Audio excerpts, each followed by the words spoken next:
Hello, welcome to Liverpoolfc News Today channel.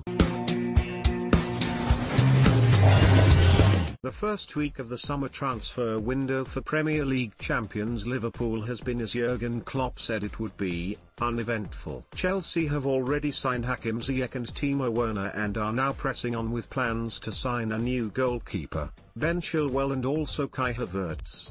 While Manchester United are busy negotiating the British transfer record addition of Jadon Sancho from Borussia Dortmund, both Havertz and Sancho have previously been linked to Liverpool, and with the Reds arguably a more attractive destination than Stamford Bridge and Old Trafford to that calibre of player, questions have been asked as to why they are not looking to make big money signings of their own. Particularly so given Klopp has admitted Havertz is a great player, having used the same label for Timo Werner, who joined Chelsea despite long being linked to Anfield. Liverpool ultimately dropped out of the running after refusing to meet Werner's release clause, which stood in the region of £48 million. And the Daily Telegraph insist that while Klopp is keen to strengthen the depth of his squad and recognises the importance of keeping his players on their toes by refreshing the options within his team, Liverpool's way of working means signings are far from guaranteed. The Telegraph insist that the Merseyside club's financial health is born from the revenue generated by gate receipts, Champions League earnings and commercial partnerships. All three have been hit by the coronavirus pandemic, with matches being played in empty stadiums in particular costing Liverpool. The Reds had to lift the Premier League title in a behind-closed-doors Anfield last month and are likely to play the bulk of the 2020-21 campaign without fans inside the ground. That will have significant financial repercussions on the club, given the Reds earned £84 million from the 2018-19 season, when fans attended every home match. That accounted for nearly 16% of Liverpool's overall revenue, less than only Manchester United, Tottenham, and Arsenal.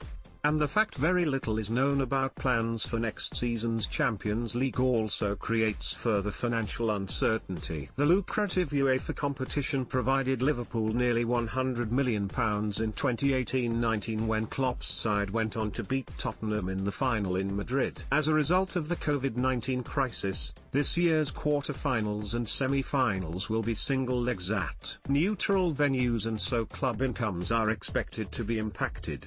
The Telegraph say that while Liverpool do have the funds to sign players, they are keen to ensure they remain in a strong position for the long term. That's with the potential for matches to be played without fans for another 12 months, which in turn would affect commercial revenues too.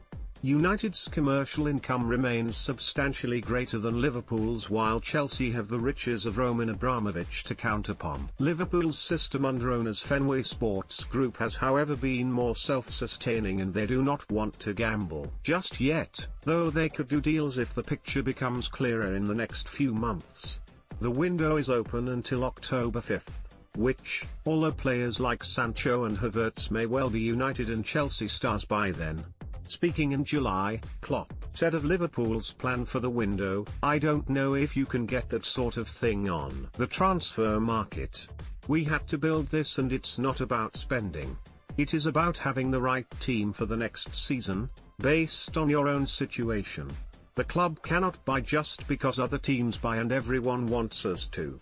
We buy if we have the money for it and the need for it. If one of these things is not there, we will not buy, and we will go again. And we will not use it as an excuse. I am happy with my squad 100%.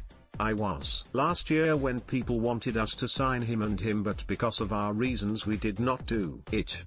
It's not that we don't want to, we try to make the right decisions constantly, and then COVID came. The situation changed, and not for the better.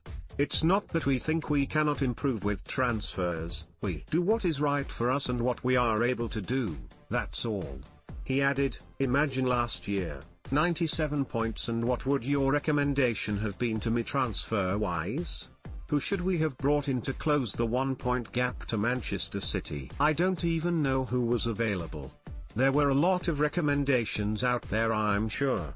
But we didn't, and you saw what happened. We will have a lot of tests next year, like we did this year and last year. We have to make sure we are ready. Some of them can be solved in the transfer market, but not all of them.